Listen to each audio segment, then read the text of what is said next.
Shalom, sudah yang dikasih Tuhan dimanapun Anda berada. Hari ini kita belajar menyelesaikan Matius pasal yang ke-14, ayat 34, ayat 35, dan ayat 36. 3 ayat. Hari ini kita belajar sesuatu yang agak berat. Biasanya kita belajar tentang bagaimana ayat itu berbicara dan memberkati kita dan sebagainya. Hari ini kita belajar sedikit lebih tinggi lagi untuk membahas dan menolong serta memahami sehingga kita bisa menolong saudara-saudara kita yang mungkin bukan Kristen atau belum percaya Yesus untuk bisa memahami kenapa Yesus itu disebut sebagai anak Allah dan kenapa kok bisa? Bagaimana mungkin anak Allah yang menjadi manusia? Kita baca, setibanya di seberang mereka mendarat di Genesaret. Jadi ceritanya Yesus dan murid-muridnya masih di seputaran Galilea di utara dan belum beranjak ke daerah-daerah yang lebih jauh. Nanti kita membaca Matius pasal yang ke-15. Besok kita akan memulai. Kita akan membaca salah satunya Yesus mulai berjalan ke daerah Tirus dan Sidon yang adalah hari ini terletak di masuk dalam wilayah Libanon. Ayat 35, ketika Yesus dikenal oleh orang-orang di tempat itu, mereka memberitahukannya ke seluruh daerah itu. Jadi berita tentang Yesus sudah tersebar kemana-mana di seluruh Galilea. Ayat 35 selanjutnya, maka semua orang yang sakit dibawanya kepadanya. Jadi orang berduyun-duyun karena mereka sudah mendengar betapa ajaib dan luar biasanya Yesus, yang sakit disembuhkan, yang kerasukan setan dipulihkan, dan ada banyak tanda dan mujizat yang dilakukan. Ayat 36, mereka memohon, perhatikan ayat 36. Mereka memohon supaya diperkenankan menjamah jumbai jubahnya. Karena memang secara tradisi dan budaya setempat, Yesus mengenakan jubah dan di bawah itu ada jumbainya. Dan semua orang menjamahnya, semua orang yang menjamahnya menjadi sembuh. Nah, kita sudah tahu dari ayat-ayat dari pasal-pasal sebelumnya, kita sudah tahu siapa saja yang dijamah atau menjamah Yesus atas perkenanannya, maka mereka disembuhkan. Ini sudah kita bahas berhari-hari. Dan yang menarik saya adalah begini. Mereka memohon supaya diperkenankan menjamah jumbai jubahnya. Nah, menurut hukum Taurat, khususnya Imamat pasal yang ke-11, 12, 13, 14, 15, menurut Taurat, adat istiadat Yahudi, menurut peraturan hukum Taurat, siapa yang dijamah oleh orang yang najis, maka dia menjadi najis. Atau siapa yang dijamah orang yang tidak suci, dia menjadi tidak suci.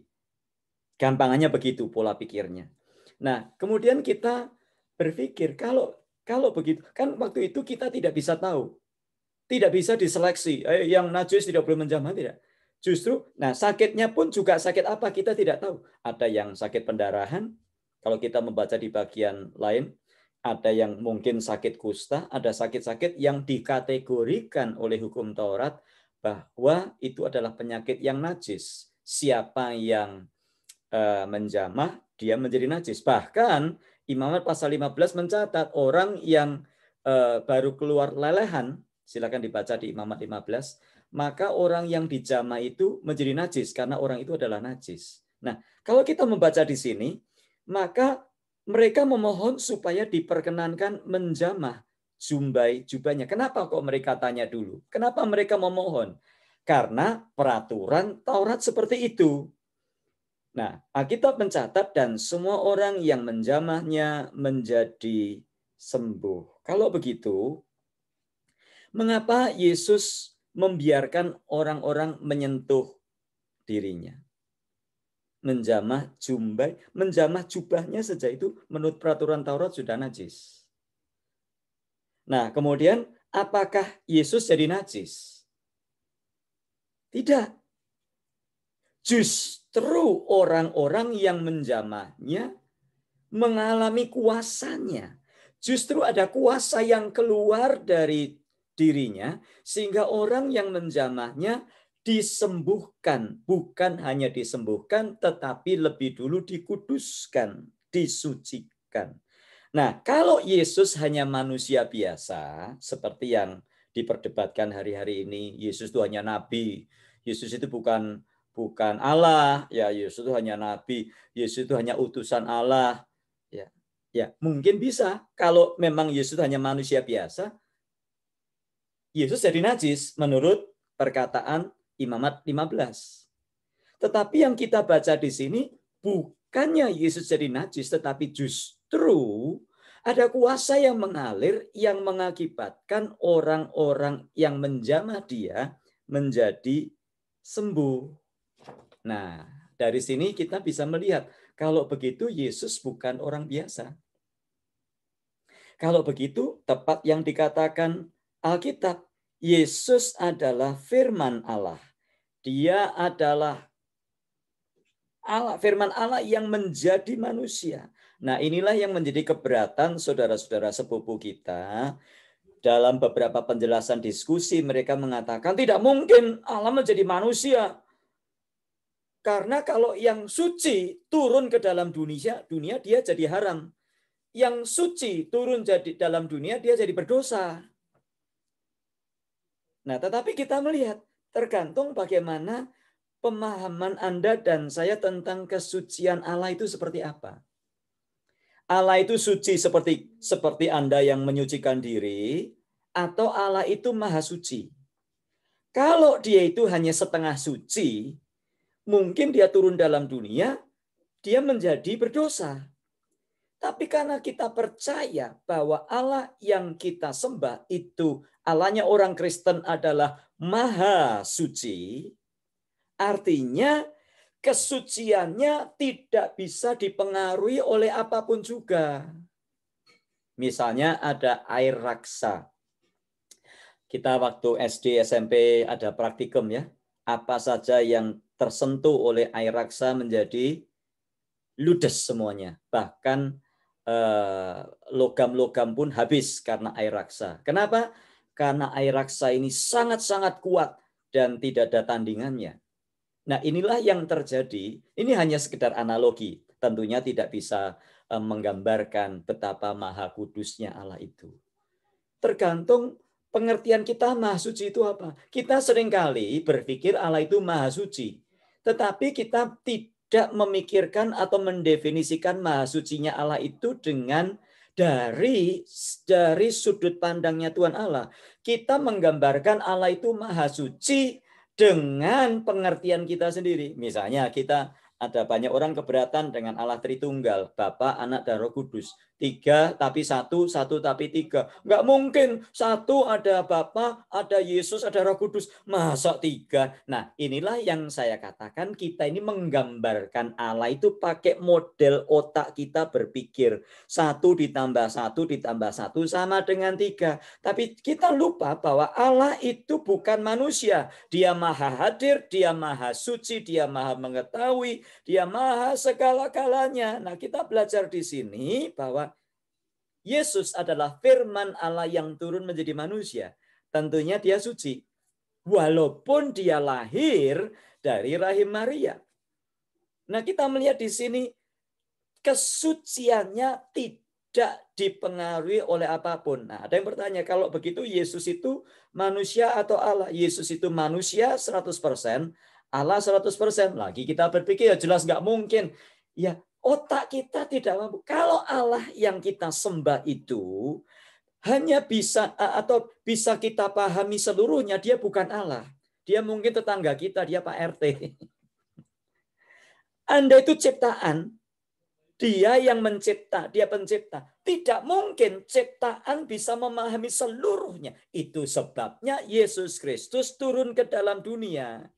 Yesus berkata, kalau kamu melihat aku, kamu melihat Bapa. Nah, artinya apa? Allah itu maha suci. Dia tidak bisa dicemarkan oleh apapun juga. Walaupun orang menjamah jubahnya, dia tidak dicemarkan.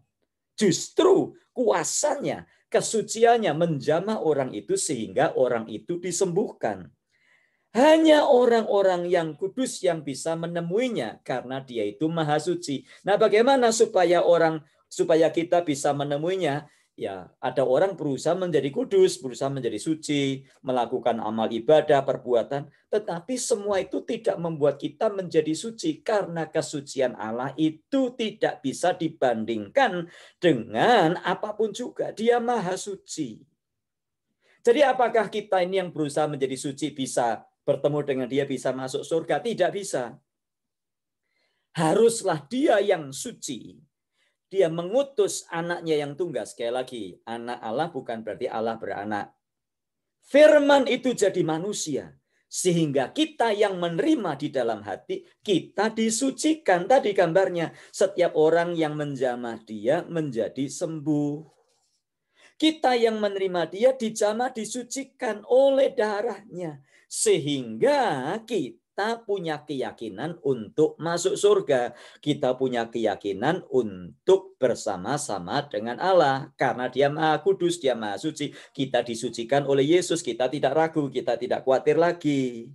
Nah, kalau begitu, bagaimana hidup kita? Nah, hidup kita orang Kristen pun seharusnya hidup sesuai dengan status dan posisi kita. Hidup sebagai orang-orang yang sudah dikuduskan. Nah, bagaimana caranya? Yohanes 6 ayat 51, Yesus berkata, "Akulah roti hidup yang telah turun dari surga. Jikalau seorang makan dari roti ini, ia akan hidup selama-lamanya. Dan roti yang kuberikan ini ialah dagingku yang akan kuberikan untuk hidup dunia." Caranya bagaimana? Anda mau ataukah Anda masih berusaha dengan kekuatan sendiri, beragama ya, agama yang paling benar adalah agama A, B, C, D dan sebagainya, semua agama mengklaim paling benar. Ya, tetapi bukan agamalah yang menyelamatkan kita, tetapi pribadi Yesus Kristus yang menyelamatkan. Kenapa? Karena dia turun dari surga, dia mati di kayu salib. Kok bisa? Lah, kan dia dikatakan dia manusia 100%, dia mati. Tapi apakah berarti Allah mati? Allah tidak mati. Kemanusiaan Yesus, tetapi firman itu tetap tinggal. Itu sebabnya kita berkata, Yesus bangkit kembali dan kemudian dia naik ke surga, dia kembali ke surga. Nah, itulah sebabnya, saudara yang dikasihi Tuhan, kenapa saya berkeyakinan penuh bahwa hanya Yesus Kristus yang mampu menyelamatkan. Kalau keselamatan itu buatan manusia, maka keselamatan itu tidak menjamin apapun juga. Tapi kalau keselamatan itu diberikan dari surga, maka keselamatan itu adalah keselamatan yang ya dan amin. Nah, sedikit banyak saya mengajak kita semua berpikir hari ini untuk bisa menjawab keberatan saudara-saudara di luar sana yang tidak yakin bahwa Yesus itu Allah, ya Yesus itu hanya sekedar nabi, hanya utusan Allah dan sebagainya dan sebagainya. Kiranya Tuhan memberkati kita dan jangan ragu-ragu untuk datang kepadanya. Buka hatimu, terima Yesus karena di dalam Dia ada keselamatan dan dalam Dia ada kepastian. Tuhan, kami bersyukur untuk firman-Mu hari ini. Biar firman ini berbicara kepada kami, terus menguatkan kami dalam hidup sehari-hari. Apapun yang terjadi, kami tidak goyah. Kami tidak akan pernah mau meninggalkan Engkau. Sebab di bawah kolong langit ini tidak ada nama yang lain yang olehnya kami diselamatkan. Kecuali hanya oleh nama Yesus Kristus. Terima kasih Tuhan. Terpuji Engkau kekal selamanya dalam Tuhan Yesus kami berdoa. Amin. Tuhan memberkati dan sampai jumpa dalam bahasan esok.